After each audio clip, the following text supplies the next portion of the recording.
Bismillahirrahmanirrahim. Assalamualaikum warahmatullahi wabarakatuh. Alhamdulillahi ala ihsani wa syukru lahu ala taufiqihi wa amtinani. Asyhadu an la ilaha illallah wahdahu la syarika lahu ta'ziman li sya'ni. Wa asyhadu anna Muhammadan abduhu wa rasuluhu da'ila ridwani. Allahumma salli alaihi wa ala alihi wa ashabihi wa ikhwani. Ibu-ibu yang dirahmati oleh Allah Subhanahu wa taala, demikian juga para pemirsa yang dimuliakan oleh Allah Subhanahu wa taala, kita masih melanjutkan bahasan kita tentang teladan wanita-wanita yang mulia, dan kita masih membahas tentang wanita-wanita mulia dari umat-umat sebelum umat Islam. Dan pada kesempatan kali ini kita akan menyampaikan kisah Imra'atu Imran, istrinya Imran, yang Allah sebutkan kisahnya dalam surat Ali Imran mulai ayat 33 dan seterusnya. Surat Ali Imran, yang di mana Allah berfirman, Innallaha astafa Adam wa Nuhan wa ala Ibrahim wa ala Imrana alal alamin dzurriyyatan ba'dhuha min ba'd. Wallahu sami'un alim. Sungguhnya Allah telah memilih Adam, memilih Nuh, keluarga Ibrahim dan keluarga Imran melebihi segala umat sebagai satu keturunan yang sebagiannya keturunan yang lain, dan Allah Maha mendengar lagi Maha mengetahui. Surat ini disebutkan oleh sebagian ahli tafsir seperti Ibnu Katsir dan juga Syauqani dalam Fathul Qadir sebagai bantahan kepada orang-orang Nasara dari Najran yang mereka menyatakan bahwasanya Nabi Isa alaihissalam adalah anak Tuhan. Maka Allah turunkan surat Ali Imran. Allah cerita tentang bagaimana asal muasal lahirnya Nabi Isa alaihissalam. Maka dimulai dari keluarga Imran. Imran seorang yang soleh, punya istri namanya Hannah. Ini wanita yang akan menjadi fokus pembicaraan kita. Namanya siapa? Hannah. Hannah kemudian nanti punya anak namanya Maryam. Ya. Kemudian Maryam nanti dipelihara oleh Zakaria. Zakaria punya istri namanya Isha. Hamzah, Ya, Shin, Alif, Ain. Isha. Namanya Isha. Ya. Kemudian akhirnya Maryam punya anak namanya siapa? Isa. Jadi istrinya Maryam, Hannah, adalah neneknya Isa alaihissalam.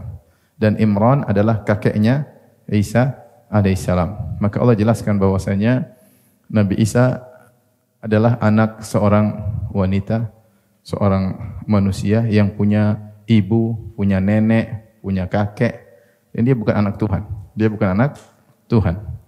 Maka ini asal muasal turunlah surat Ali Imran, yang diantaranya isinya tentang kisah Hannah, istrinya Imran.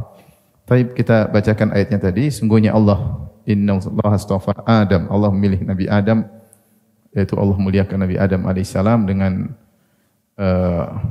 menciptakannya dengan kedua tangannya. Kemudian Allah menyuruh malaikat sujud kepadanya, dan Allah mengajarkan kepada Adam segala sesuatu. Kemudian dia turun ke bumi, dia melakukan kesalahan, Allah ajarkan bagaimana cara bertobat, sebagaimana kisah Adam alaihissalam yang telah kita ketahui. Innallaha astafa Adama wa Nuhan. Kemudian juga Allah memilih Nabi Nuh alaihissalam sebagai rasul yang pertama Allah turunkan di atas muka bumi tatkala terjadi kesyirikan. Rasul yang pertama adalah Nuh alaihissalam. Anta awwalur rasuli ila ahlil ardi. Engkau adalah rasul yang pertama yang Allah kirim kepada penduduk bumi ketika terjadi kesyirikan, dan akhirnya ketika pengikutnya terus membangkang, akhirnya Allah timpakan banjir besar yang membinasakan seluruh umat manusia kecuali yang beriman kepada Nabi Nuh, yang kata Allah, wa ma amana ma'ahu illa qalil, dan tidak ada yang beriman kepadanya kecuali sedikit. Ada yang mengatakan 80 orang. Dari 80 orang tersebut yang naik kapal Nabi Nuh, yang keturunannya sampai sekarang cuma keturunan Nabi Nuh alaihissalam. Kata Allah, wa ja'alna dzurriyyatahu humul baqin. Kami jadikan keturunan Nuh itulah yang tersisa sampai sekarang. Kita semua adalah keturunan Nabi Nuh, sekaligus kita semua keturunan Nabi Adam. Jadi Adam punya anak-anak keturunan, di antaranya Nuh. Dan Nuh juga punya anak keturunan.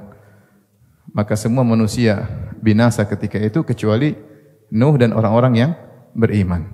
Dari orang-orang yang beriman 80 orang tersebut, yang keturunannya bertahan sampai sekarang hanyalah keturunan Nabi Nuh alaihissalam. Maka dia menjadi mulia di antaranya karena sebab tersebut. Kemudian Inna Allah astafa Adam wa Nuhan wa ala Ibrahim wa ala Imran alal alamin. Dan kami juga memuliakan keluarga Ibrahim. Ibrahim alaihissalam mulia.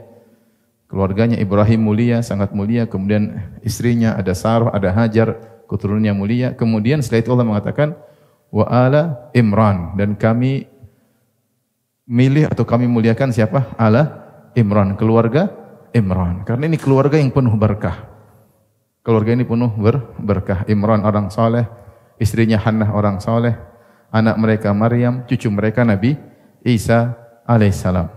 Kerabat mereka Zakaria dan istrinya semua lingkungan orang soleh. Ada juga Nabi Yahya. Ini semua semasa, semuanya semasa. Baik, bagaimana asal muasal kisah Hannah? Para ulama menyebutkan sebagaimana dinukil oleh Ibnu Katsir dari Muhammad bin Ishaq rahimahullahu taala, beliau berkata, "Wa kanat imra'atu Imran imratan la tahmil." Istrinya Imran ini yaitu Hannah adalah wanita yang mandul, tidak hamil-hamil. Udah nikah lama dengan Imran, Allah uji dengan tidak punya kandungan. Maka satu hari fara'at yauman ta'iran yazukku farakhahu. Suatu hari dia sedang di suatu tempat, tiba-tiba dia melihat ada seekor burung betina yang memberi makan kepada anak-anaknya. Biasa burung betina ambil induknya kemudian memberi makan kepada anak-anaknya. Ketika dia melihat pemandangan tersebut, ada burung memberi makan pada anak-anaknya, fashtahatil walad. Tiba-tiba dia ingin punya anak lagi. Setelah lama tidak punya anak, tiba-tiba dia ingin sekali punya anak. Fada'atillaha ta'ala an yabaha waladan. Maka dia pun berdoa kepada Allah agar dianugerahkan seorang anak. Fastajaballahu du'aaha. Akhirnya doanya pun dikabulkan. Akhirnya ketika itu fawaqa'aha zawjuha fahamalat minhu. Maka suaminya yaitu Imran menggaulinya, akhirnya hamil ketika itu setelah dia berdoa kepada Allah Subhanahu wa taala. Ini asal muasal cerita tentang Hannah. Jadi Hannah ini memiliki suami Imran, suami yang sangat saleh. Disebutkan dia adalah pimpinan para alim ulama di zamannya. Ya, dari kalangan Bani Israel, ya. Namun Allah menguji Imran dan Hannah tidak memiliki anak. Sampai akhirnya Hannah tadi melihat burung kasih makan anaknya, kemudian dia ingin punya anak, kemudian dia berdoa dan akhirnya Allah kabulkan apa? Doanya. Oleh karena terkadang ada situasi tertentu, kondisi tertentu kita berdoa langsung Allah kabulkan. Yang mungkin sebelumnya mereka sudah berdoa tapi belum dikabulkan. Allah Maha tahu kapan waktu terbaik untuk dikabulkan. Subhanallah, ketika dia mengandung, Hannah diuji lagi oleh Allah Subhanahu wa taala. Yang tadi diuji lama tidak punya anak, setelah dia mengandung diuji lagi, suaminya meninggal. Imran meninggal, sehingga dia dalam kondisi mengandung, dalam kondisi tidak punya suami. Maka dia pun menghadapi ujian tersebut dengan tenang, dan dia bersyukur kepada Allah punya kandungan, dan dia bernadar. Di antara bentuk syukurnya dia bernadar kepada Allah, saya punya anak ini nanti saya ingin jadikan anak saya sebagai lelaki putra yang spesial hanya mengurusi Baitul Maqdis. Hanya mengurusi Baitul Maqdis. Kita lanjutkan, Allah Subhanahu wa taala berfirman, "Idz qalat imra'atu Imran, Rabbi inni nadartu laka ma fi batni muharraran fataqabbal minni." Kata Allah, ingatlah ketika istri Imran. Siapa namanya tadi? Hannah. Hannah ya. Pakai ha, nun, tasydid, tak marbutah. Hannah. Hannah. Bukan Hannah, bukan ya. Hannah. Maka kata Allah Subhanahu wa taala, ingatlah ketika istri Imran, ya, Hannah berdoa, bernazar. Rabbi inni nadartu laka ma fi batni muharraran. Ya Allah, aku bernazar kepada Engkau anak yang dalam kandunganku muharraran fataqabbal minni. Ya. Agar apa yang ada dalam kandunganku ini nanti muharraran. Muharrar itu artinya merdeka. disebut muharrar itu dimerdekakan. Artinya saya akan menjadikan dia khusus untuk ngurusi Baitul Maqdis. Terbebaskan dari segala urusan dunia. Saya ingin dia khusus untuk ngurus apa? Baitul Maqdis. Maka dikatakan muharraron, dimerdekakan dari urusan dunia untuk fokus urusan apa? Akhirat. Karena dia ingin anaknya menjadi pengurus Baitul Maqdis. Gampangannya dikhususkan, anak ini dikhususkan untuk ngurusi masjid Baitul Maqdis. Fataqabbal minni, maka terimalah nazarku ini dariku. Jadi ini bentuk syukur dia, dan ini menunjukkan bagaimana niat yang mulia dari Hannah. Niat mulia dari Hannah. Kenapa ketika dia ingin punya anak, dia bukan ingin anak ini nanti jadi maksudnya untuk senang-senang, untuk bangga-banggaan, enggak. Dia ingin anaknya untuk jadi anak soleh dan ngurus siapa? Masjid. Ya. Maka dia mengatakan fataqabbal minni, terimalah dariku. Dan inilah kita lihat kebiasaan orang-orang soleh, para nabi, kalau ingin punya anak, mereka ingin anaknya yang soleh, yang bisa membantu agama Allah Subhanahu wa taala. Nabi Ibrahim berdoa, Rabbi habli minas salihin. Ya Allah, jadikanlah anakku, anugerahkan kepadaku anak yang soleh. Allah anugerahkan Ismail, dan Allah anugerahkan apa? Ishak, ya. Kemudian juga seperti Nabi Zakaria, kita berdoa kepada Allah Subhanahu wa taala, Rabbi habli min ladunka dzurriyyatan thayyibah. Ya Allah, anugerahkanlah kepadaku anak yang soleh. Ternyata Allah anugerahkan siapa? Yahya alaihissalam, yang bermanfaat bagi agama. Demikian juga orang-orang soleh. Allah ceritakan bagaimana doa mereka. Kata Allah, walladzina yaquluna rabbana hab lana min azwajina wa dzurriyyatina qurrata a'yun waj'alnal muttaqina imama. Ya Allah, anugerahkanlah kepada kami istri-istri yang soleha dan anak-anak yang soleh yang menyejukkan pandangan. Hablana min azwajina wa dzurriyyatina waj'alna lil muttaqina imama, dan jadikanlah kami sebagai pemimpin-pemimpin orang yang bertakwa. Maksudnya bermanfaat bagi agama. Pemimpin orang bertakwa berarti orang-orang soleh yang membimbing orang-orang bertakwa. Di antaranya lihat Nabi Sulaiman alaihissalam. Dalam satu hadis, Nabi Sulaiman ketika ingin mendatangi istri-istrinya, dia mengatakan la atufanna al-laila ala tis'ina imra'atan kulluhunna ya'ti bi farisin yujahidu fi sabilillah. Suatu hari Nabi Sulaiman alaihissalam dia bersumpah, dia berkata, aku akan mendatangi 90 istriku. Nabi Sulaiman punya istri banyak, ya. Ini dibolehkan pada syariat-syariat terdahulu, apalagi dia seorang nabi. Aku akan mendatangi malam ini aku akan menggauli 90 istriku, dan setiap istriku akan mengandung dan melahirkan anak yang akan menjadi pejuang berkuda di jalan Allah Subhanahu wa taala. Jadi ketika dia menggauli istrinya, niatnya apa? Agar istrinya melahirkan anak yang berjuang di jalan Allah. 90 dia datangi semuanya. Tapi subhanallah, Nabi Sulaiman lupa mengucapkan insya Allah. Kata Nabi SAW, kalau dia mengucapkan insya Allah, maka semuanya akan melahirkan anak-anak fursanan ajma'in. Semuanya akan lahir 90 pasukan berkuda, semuanya anak Nabi Sulaiman alaihissalam. Namun beliau lupa mengucapkan apa? Insya Allah. Namanya manusia, tempatnya lupa. Tapi maksud saya, ketika Nabi Sulaiman mendatangi istri-istrinya, niatnya bukan punya anak nanti ngurusi saya kalau saya sudah tua, bukan.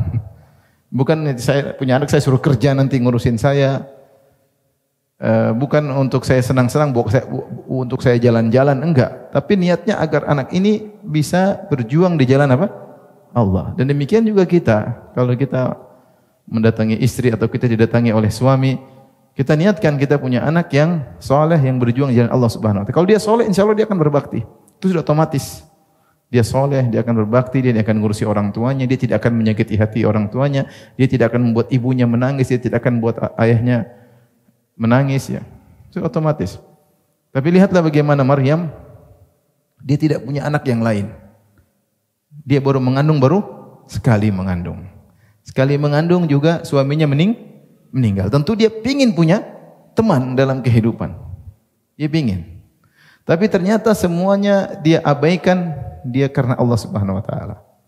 Maka dia mengatakan, Inni nadartu laka ma fi batni muharraran. Ya Allah, aku bernazar anakku dalam perutku ini akan menjadi seorang putra yang khusus untuk mengurusi Baitul Maqdis. Fataqabbal minni. Maka terimalah dariku. Innaka antas samiul alim. Sungguhnya engkau maha mendengar dan maha mengetahui. Sebagian ulama menafsirkan, sungguhnya engkau mau mendengar doaku, meskipun dia bersendirian berdoa, Allah maha mendengar atau tidak? Mendengar. Al-alim, dan engkau maha mengetahui niatku. Niatku ini, ya Allah. Saya tidak niat macam-macam. Niatku, agar putraku ini jadi pengurus masjid, seluruh hidupnya untuk ngurusin masjid. Innaka antas samiul alim. Dan demikianlah wanita yang salehah jika menghadapi permasalahan, ya, maka hendaknya menyerahkan segala urusan kepada Allah. Ada masalah minta kepada Allah, bukan pergi ke kuburan, ya, minta kepada penghuni kubur, bukan curhat di medsos, ya. Tetapi kalau ada masalah, minta solusi kepada siapa? Pada Allah Subhanahu wa taala. Kalau punya cita-cita, minta kepada Allah Subhanahu wa taala. Dan dia sudah salehah, wanita ini salehah, Hannah. Dia berdoa dan dia bertawassul dengan nama Allah As-Sami' Al-Alim. Sungguhnya engkau mendengar permintaanku ini dari hamba yang lemah. Kau mendengar permintaanku dan engkau maha mengabulkan. Al-Alim, dan engkau maha mengetahui apa? Niatku. Ini nazarnya Hannah. Apa yang terjadi? Dia ingin anaknya laki-laki. Karena untuk ngurus masjid yang bagus apa? Laki-laki. Perempuan repot ngurus masjid. Makanya panitia pengajian kalau laki-laki enak, kalau perempuan repot panitia pengajian. Karena interaksinya terbatas. Baik, apa yang terjadi? Allah berfirman, "Falamma wada'atha qalat rabbi inni wada'tuha unsa." Ketika dia melahirkan ternyata anaknya bukan laki-laki tapi apa? Perempuan. Subhanallah. Cita-citanya tidak tercapai. Tidak ada yang ragu tentang kemuliaan Hannah. Tidak ada yang ragu tentang kemuliaan suaminya, Imran. Bahkan Allah puji. Allah tadi mengatakan di awal ayat, Inna Allah astafa Adam wa Nuhan wa ala Ibrahim wa ala Imran ala alamin. Sungguhnya Allah telah memuliakan, memilih Adam, Nuh, keluarga Ibrahim dan keluarga Imran di atas seluruh manusia di zaman mereka. Berarti dia mulia. Tapi kenapa doanya tidak dikabulkan? Ini meyakinkan kepada kita bahwasanya yang lebih tahu maslahat kita adalah siapa? Allah Subhanahu wa taala. Maka ketika dia melahirkan putri bukan putra, maka dia berkata, Rabbi inni wada'tuha unsa. Ya Rabbku, sungguhnya aku melahirkan putri bukan putra. Seakan-akan dia minta uzur kepada Allah. Ya Allah, aku inginnya anakku menjadi pengurus masjid, tapi qadarullah engkau mentakdirkan anakku seorang putri. Kata Allah, wallahu a'lamu bima wada'at. Allah tahu apa yang dia lahirkan, tentu seorang putri. Dan Allah mengatakan walaisa dzakaru kal unsa, dan benar lelaki tidak sama seperti apa? Perempuan. Jadi memang Hannah agak sedih, tapi dia serahkan segalanya kepada Allah Subhanahu wa taala. Kenapa dia agak sedih? Karena dia tahu namanya pengurus masjid, laki-laki lebih baik daripada wanita dari beberapa sisi. Pertama, lelaki lebih giat. Kesana kemari ngurus masjid kan banyak urusan, mungkin bersih-bersih, mungkin antar sesuatu, mungkin ini, mungkin menyiapkan bagi orang yang ingin ibadah, yang ingin itikaf, yang ingin ibadah. Laki-laki lebih gesit, ini pertama. Perempuan terbatas. Yang kedua, lelaki tidak mengalami haid dan nifas, sehingga kalau mengalami haid dan nifas mungkin agak terganggu kerjaannya. Jadi laki-laki terus bisa aktivitas terus 24 jam bisa tanpa ada terganggu dengan haid dan nifas. Yang ketiga, laki-laki kalau ngurus masjid tidak terhalang dengan interaksi. Dia ke sana kemari. Adapun wanita terbatas. Dia tidak bisa sembarang interaksi dengan laki-laki. Dia tidak bisa nampak sering-sering oleh laki-laki. Ini semua menjadikan dia agak sedih, tapi dia menyerahkan urusan kepada Allah Subhanahu wa taala. Dia mengatakan, qala rabbi inni wada'tuha unsa. Ya Allah, ternyata anakku apa? Perempuan. Dan Allah mengatakan, wallahu a'lamu bima wada'at. Allah sudah tahu. Ya, karena yang kasih dia anak perempuan siapa? Allah Subhanahu wa taala. Wa laysa dzakaru kal unsa. Dan memang laki-laki tidak sama seperti apa? wanita. Di sini ada dua pendapat. Tadi yang mengatakan tentu berbeda ya Allah laki-laki dalam ngurus masjid dengan perempuan dalam ngurus apa? Masjid. Dan laki-laki tidak sama dengan perempuan. Ada yang mengatakan Allah ingin menjelaskan bahwasanya meskipun laki-laki berbeda dengan wanita, tapi wanita yang aku anugerahkan kepadamu putri ini spesial. Akan lahir darinya lelaki yang sangat spesial. Ya. Siapa? Nabi Isa alaihissalam. Ya. Nabi Isa alaihissalam. Yang nanti akan turun di akhir zaman yang akan menyelamatkan Palestina dari serangan Dajjal.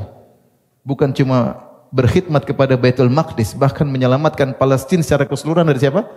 Dajjal. Ya. Meskipun nanti menjelang hari kiamat. Makanya Allah mengatakan walaisa dzakaru kal untha. Benar laki-laki tidak sama dengan perempuan, tapi perempuan kali ini apa? Spesial karena dia akan melahirkan seorang anak yang sangat spesial. Taib. Dan ini dalil ibu yang dirahmati Allah Subhanahu wa taala. Bahwasanya al-khair khiratullah, bahwasanya yang terbaik itulah pilihan Allah. Terbaiklah pilihan. Kita bisa ambil faedah bahwasanya yang terbaiklah pilihan Allah Subhanahu wa taala. Kata Allah, "Wa asa an takrahu syai'an wa huwa khairul lakum." Bisa jadi kau benci sesuatu ternyata lebih baik bagimu. Mari Hannah berencana ingin punya anak laki-laki dan dia semangat sekali punya anak laki-laki dan dia sudah berdoa kepada Allah, bahkan dia bernazar. Dia ingin punya anak laki-laki supaya bisa jadi pengurus masjid. Qadarullah Allah mentakdirkan punya anak perempuan yang tidak bisa ngurus masjid. Tapi ketika itu dia serahkan kepada Allah segala takdir Allah Subhanahu wa taala. Ternyata ini lebih afdal. Ternyata wanita ini namanya Maryam. Ternyata lebih afdal Allah menganugerahkan dia seorang putri karena di balik putri tersebut akan lahir cucunya namanya Isa bin Maryam. Ini menunjukkan bahwasanya Allah lebih tahu tentang apa? Tentang kemaslahatan seseorang. Jadi kalau kita berdoa kepada Allah, kita minta A, terus tahu Allah kasih B, serahkan. Ini yang terbaik. Jangan suudzon. Jangan suudzon. Dan kemudian kebaikan tersebut terkadang mungkin nampak dekat kita atau nanti setelah kita meninggal baru nampak kebaikan tersebut. Ya. Maryam dia pingin putranya, pingin punya anak putra ngurusi Baitul Maqdis. Ternyata tidak langsung Allah kabulkan lewat Maryam dulu punya putri namanya siapa? Maryam. Baru Maryam nanti punya putra namanya siapa? Nabi Isa. Yang akan menjadi seorang nabi. Ya. Yang akan menjadi pusat belajarnya Bani Israel. Yang akan menaklukkan Palestina dari tangan Dajjal di kemudian hari. Ya. Jadi demikian terkadang kita melakukan suatu, lakukanlah yang terbaik yang kita mampu, bisa jadi keberkahan muncul ketika itu atau muncul setelah kita tiada. Muncul setelah kita tiada. Intinya apapun yang Allah takdirkan, pasrah dan serahkan kepada Allah Subhanahu wa taala. Tapi kita lanjutkan. Kemudian Hannah berkata, "Wa inni sammaituha Maryam." Dan aku namakan dia dengan Maryam. Jadi putri ini namanya Maryam. Maryam dalam bahasa mereka artinya abidah, yaitu wanita yang ahli ibadah. Tetap saja cita-citanya lanjutkan. Enggak bisa laki-laki ngurus masjid, yang penting putri saya rajin apa?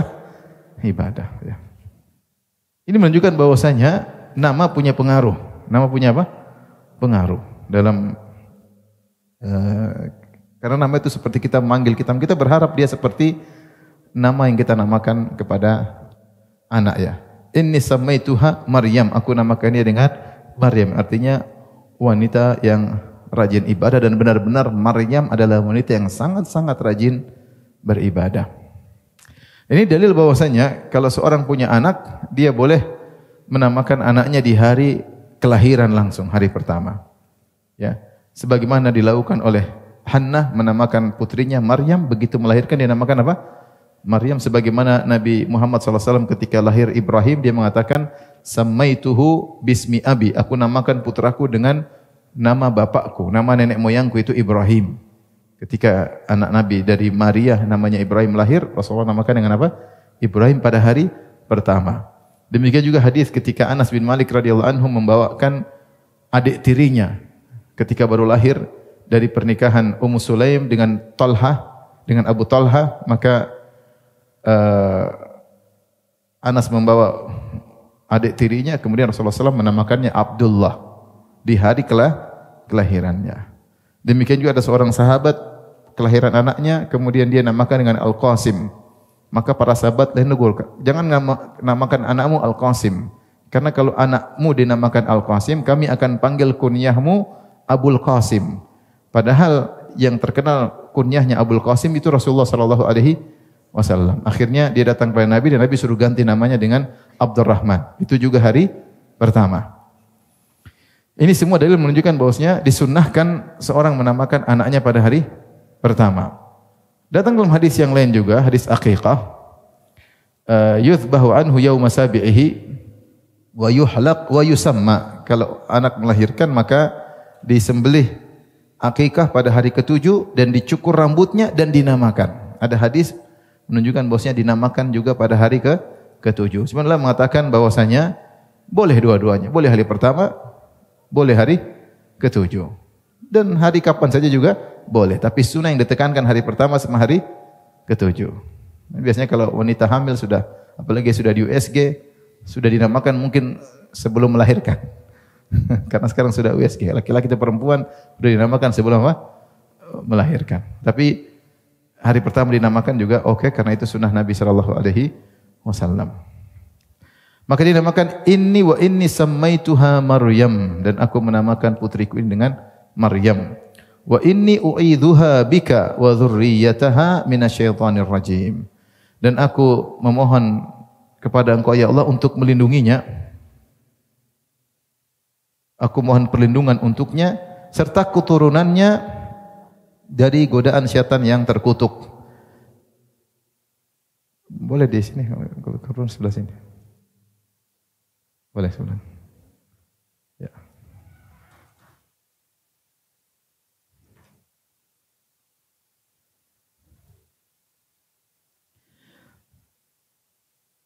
Baik, kita lanjutkan. Maryam, Hannah ketika lahir putrinya Maryam, dia mendoakan putrinya. Dia mengatakan, wa inni u'idzuha bika, ya Allah aku mohon perlindungan darimu untuknya, wa dzurriyyataha, dan juga keturunannya.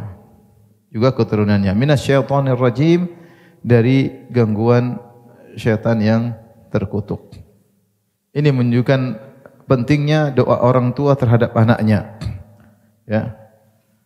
Seperti Nabi mendoakan Hasan dan Husain, u'idzuhuma bi kalimatin tammah min kulli syaitanin wa hammah wa min kulli ainin lammah. Enggak apa kita doain anak kita, doain cucu kita, doain. Ya, beda antara doa orang lain dengan doa orang tua sendiri atau kakek, ya. Keluarga sendiri, doanya tentu lebih tulus, lebih khusyuk. Oleh karenanya Maryam mendoakan, Hannah mendoakan Maryam. Dan ternyata Hannah bukan cuma mendoakan Maryam, dia mendoakan juga keturunan Maryam. Pandangan dia jauh. Ini putri ini insyaallah punya anak, saya doain juga sekalian apa? Anak-anaknya. Bagaimana seorang perhatian terhadap anak dan perhatian terhadap cucu-cucu. Maka di antara nasihat sebagian ulama, mereka mengatakan, kau perhatikan anak-anakmu dan juga perhatikan cucu-cucumu. Karena cucumu juga adalah aset bagimu. Sebagaimana anak-anak juga aset, cucu-cucu juga apa? Aset. Kalau cucu-cucu baik, dia akan mendoakan bapaknya dan mendoakan apa? Kakeknya. Kalau cucu-cucu ini baik gara-gara kita didik bapaknya atau kita didik langsung, kita juga dapat pahala. Ya. Saya punya kawan, dia terlambat hijrah, anaknya terlanjur nakal. Sehingga dia sulit mendidik anaknya. Tapi anaknya ini punya anak, dia punya cucu. Saya bilang, perhatian cucumu juga anakmu. Cucumu itu juga apa? Anakmu. Kalau kau belum bisa mendidik anakmu, mengarahkan dia karena sudah terlanjur nakal, anakmu yang cucumu yang masih polos didik. Ya, jadi mau saya kita tidak hanya perhatian kepada anak kita, tapi juga perhatian terhadap cucu kita. Anak kita mungkin disuruh hafal Quran nggak bisa, karena kita juga nggak hafal. Cucu kita mungkin dari kecil sudah kita jebak untuk hafal apa? Quran. Larang main terlalu banyak main HP, terlalu main sudah cukup bapakmu yang setengah-setengah, kamu jangan ya. Ini juga anak kita. Jadi kalau dia baik, dia soleh, dia soleha, kita juga dapat ganjaran. Lihatlah Maryam lihatlah Hannah punya pandangan jauh. Dia tidak cuma mendoakan Maryam, tapi dia juga mendoakan apa? Cucunya. Wa inni u'idzuha bika wa dzurriyyataha. Ya Allah, aku mohon perlindungan darimu untuk putriku Maryam dan juga untuk cucuku, yaitu keturunan Maryam dari godaan syaitan yang terkutuk. Maka disebutkan Allah mengkabulkan oleh karenanya Nabi Isa alaihissalam ketika lahir tidak diganggu oleh syaitan, tidak diganggu oleh syaitan. Taib. Setelah itu Allah berfirman ayat ke-37, fataqabbalaha rabbuha biqabulin hasanin wa ambataha nabatan hasanan wa kaffalaha Zakaria. Kata Allah Subhanahu wa taala, maka Allah pun menerimanya dengan penerimaan yang baik. Yaitu dia berdoa agar Allah menjaga Maryam dan menjaga keturunannya dari gangguan apa? Syaitan. Maka Allah taqabbalaha, Allah terima doanya. Dan Allah tidak mengatakan faqabilaha. Qabilaha ini Allah menerima, tapi kalau taqabbalaha ada wazan taqabbal beda dengan qabila. Qabilahnya sekedar menerima, tapi taqabbal yaitu menerima dengan perhatian, menerima dengan isabah, dengan beri pahala. Makanya Allah ngurusi Maryam dengan pengurusan yang terbaik. Allah mengurusi Isa alaihissalam dengan pengurusan yang terbaik. Fataqabbalaha rabbuha biqablin hasan, dengan penerimaan yang baik.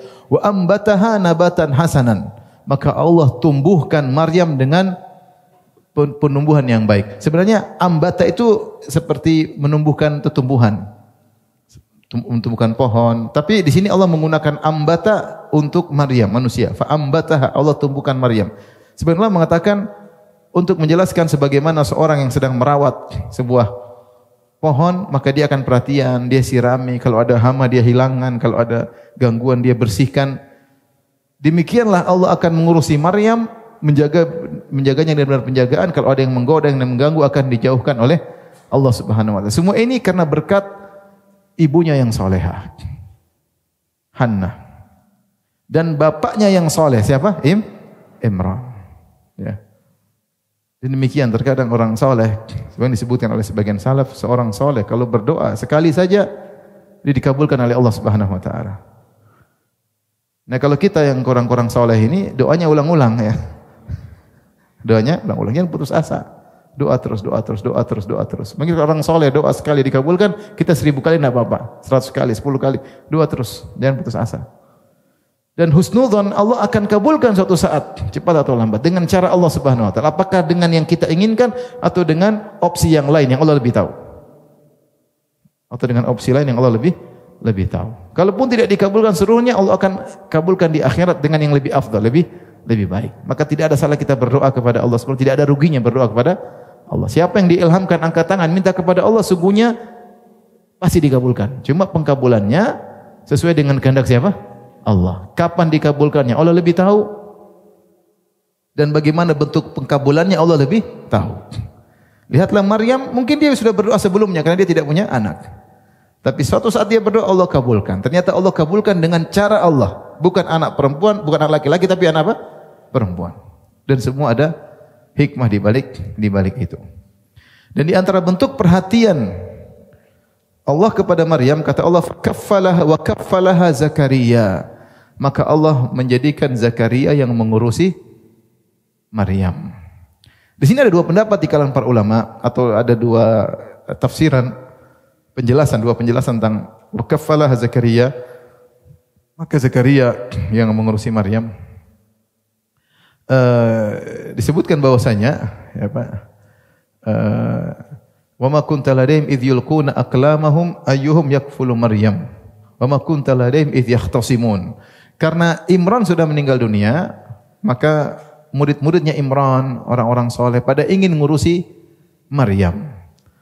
mereka semangat mengurusi Maryam karena mereka bertengkar, berkhusumah yaitu bertikai, maka mereka akhirnya membuat undian. Membuat apa?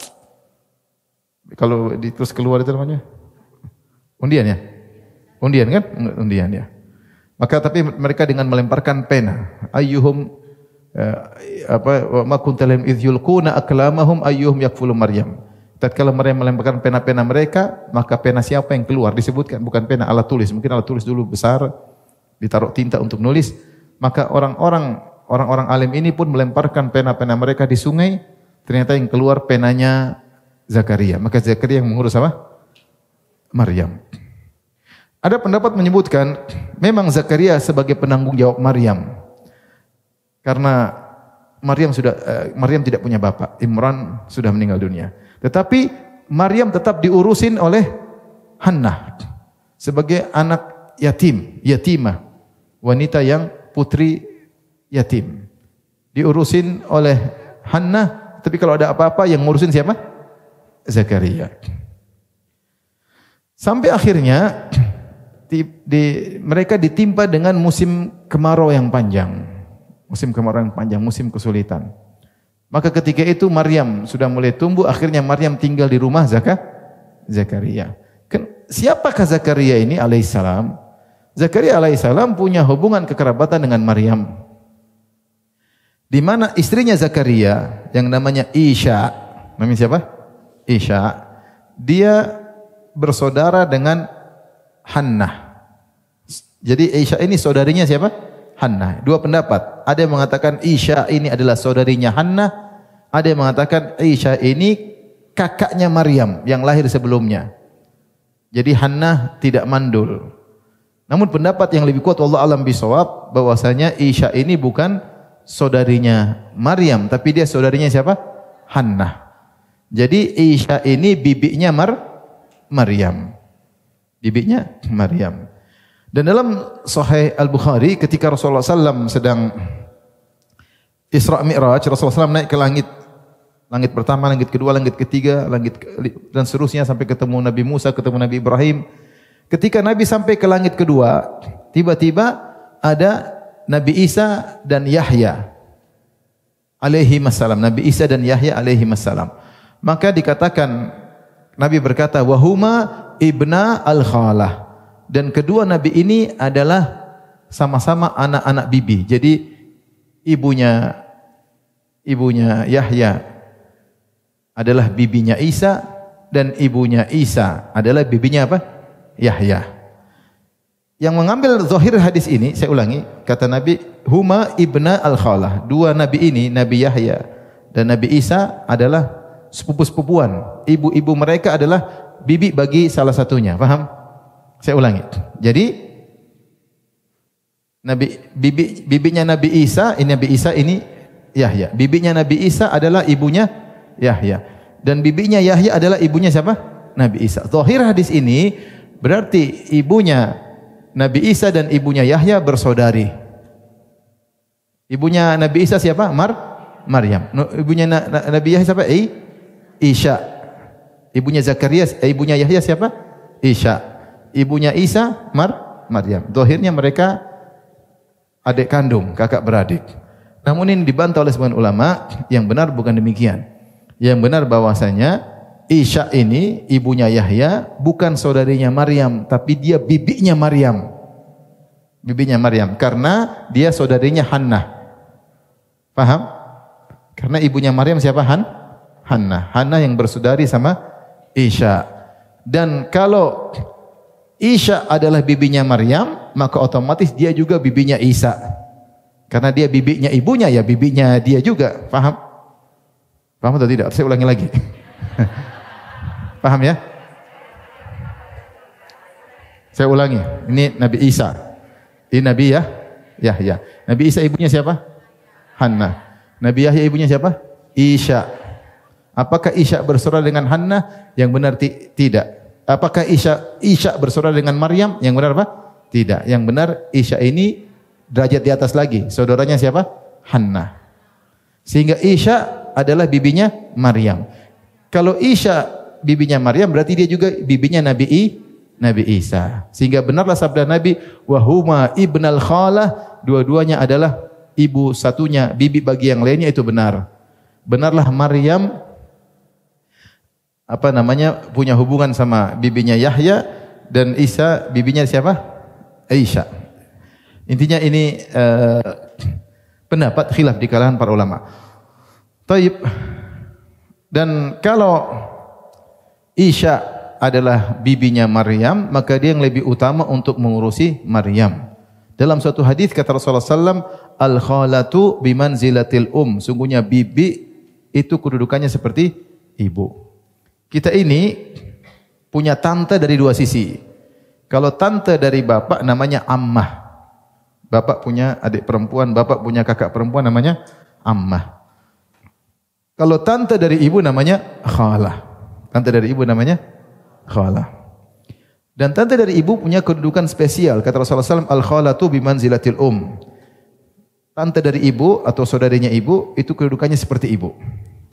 Kedudukannya seperti ibu. Dari sisi hadhanah, dari sisi perawatan. Sehingga kalau ada seorang anak ibunya meninggal, yang lebih utama mengurusnya adalah bibinya. Bibinya. Demikian juga dalam satu hadis ketika Rasulullah SAW ditanya oleh sahabat, ya Rasulullah, kalau siapa yang paling utama saya berbakti? Kata Rasulullah SAW, ibumu. Kalau ibuku meninggal, bagaimana? Kata Nabi, alaka khalah, kau punya bibi enggak? Kata dia, ada. Kalau gitu berbaktilah sama bibimu. Ya, kalau kita masih punya bibi, jangan lupa untuk berbakti kepada bibi. Bibi itu siapa? Saudari ibu. Saudari ibu. Semuanya kita kerabat, tante juga, tapi yang paling utama saudari ibu. Taib. Akhirnya Zakaria mengurus siapa? Maryam. Ketika musim kemarau, Maryam pun tinggal di rumah Zakaria, tinggal di rumah bibinya, yaitu Isya. Tinggal di rumah bibinya. Iya, Maryam tinggal di rumah bibinya. Bibinya Maryam siapa? Isya. Isya itu istrinya siapa? Zakaria. Zakaria dan Isya juga belum punya anak. Karena Isya mandul. Isya kan saudaranya Hannah kan? Iya atau tidak? Iya, Isya mandul, Hannah juga hampir mandul. Tapi akhirnya punya anak namanya siapa? Maryam. Ya. Beda deh, Isya ya, bukan Isa ya. Baik, kita lanjutkan. Kata Allah Subhanahu wa taala, "Kullama dakhala 'alaiha Zakaria al-mihraba wajada 'indaha rizqa." Setiap kali Zakaria masuk menemui Maryam di mihrab, mihrab itu tempat khusus untuk beribadah.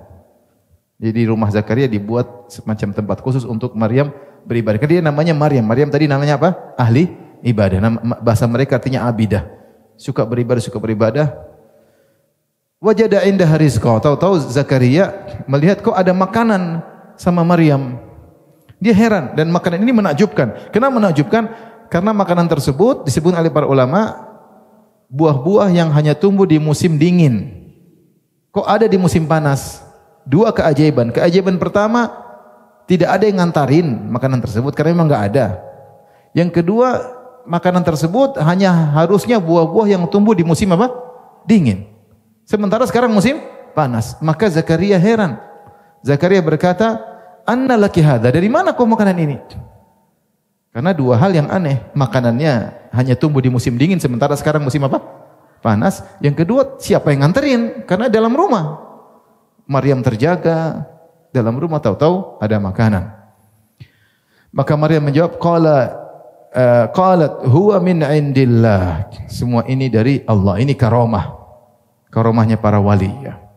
Maryam adalah wali Allah Subhanahu wa taala, waliyatullah. Qalat huwa min indillah. Sungguhnya itu dari Allah Subhanahu wa taala. Innallaha yarzuqu man yasha'u bighairi hisab. Sungguhnya Allah memberi rizki kepada siapapun yang dikehendakinya tanpa hisab. Ketika itu barulah Zakaria berdoa. Hunalika da'a Zakaria rabbah. Ketika itu Zakaria berdoa kepada Allah dengan lebih khusyuk, dengan lebih memohon. Dia berkata, qala rabbi habli min ladunka dzurriyyatan thayyibah. Ya Allah, anugerahkanlah kepadaku anak yang saleh. Innaka sami'ud du'a. Sungguhnya kau Maha mendengar doaku. Kata para ulama, kenapa? Karena Zakaria melihat keajaiban. Sebab rizki tidak ada, kok ada rizki? Maryam kan di rumah, tidak keluar-keluar. dia wanita yang rajin ibadah di rumah saja.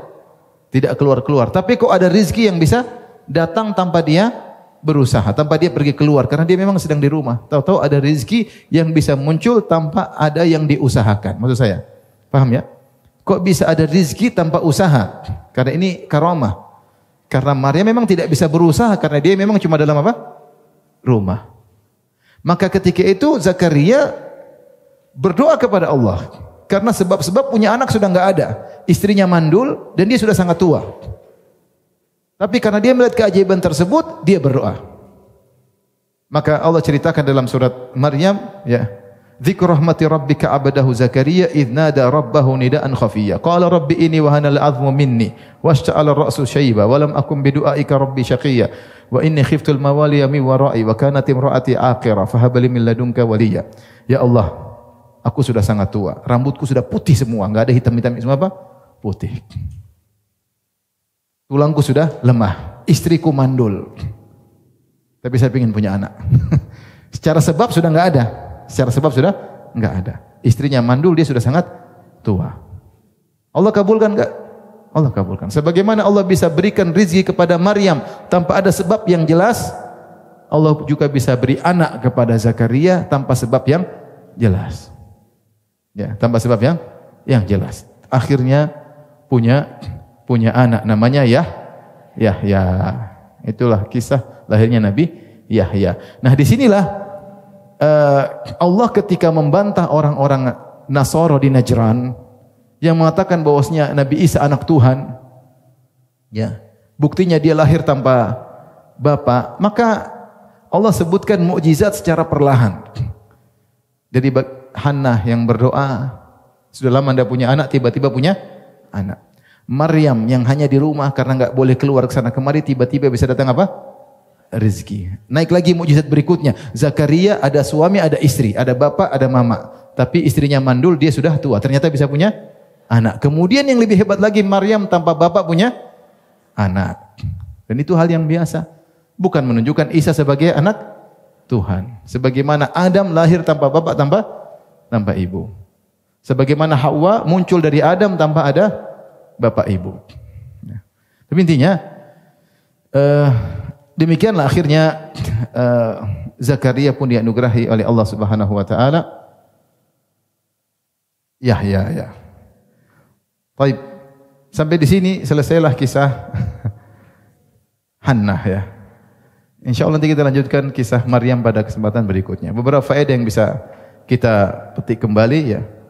Bahwasanya kesolehan orang tua sangat penting dan tidak ada kata terlambat, ya. Tidak ada kata terlambat. Ya, makanya Hannah yang salehah, suaminya Imran yang saleh, dengan doa yang tulus akhirnya punya anak yang apa? Salehah. Yaitu Maryam. Dan ternyata kesolehan tersebut bukan cuma pada anaknya, pada cucu mereka, yaitu Isa bin Maryam. Makanya ketika Maryam nanti kita akan ceritakan ketika dia datang dalam kondisi sudah bawa anak tanpa ayah, maka orang Bani Israel heran, mereka menuduh Maryam berzina. Maka mereka berkata, "Ya ukhta Harun, ma kana abuki imra'a sau'in wa ma kanat ummuki baghiyah." Kok bisa kau berzina sementara bapakmu orang baik dan ibumu orang baik juga? Kok bisa kamu berzina? Mereka heran.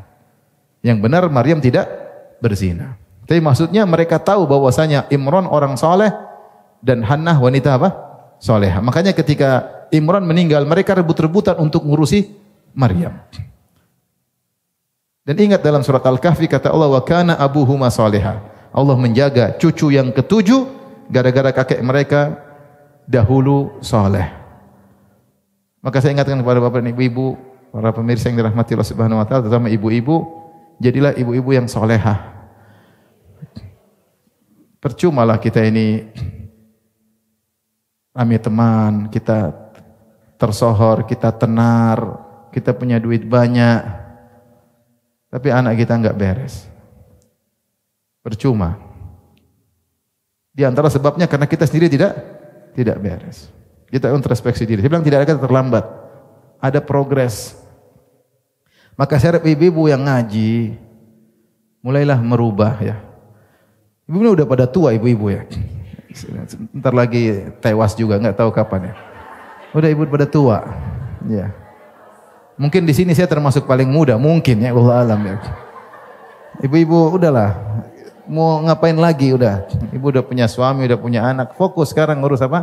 Anak-anak. Ibu-ibu harus ada progres, saya harus soleha, tambah ngaji kalau udah lama pasti ada pengaruhnya. Bukan cuma wawasan masuk telinga kanan keluar telinga kiri. Maksudnya terus enggak.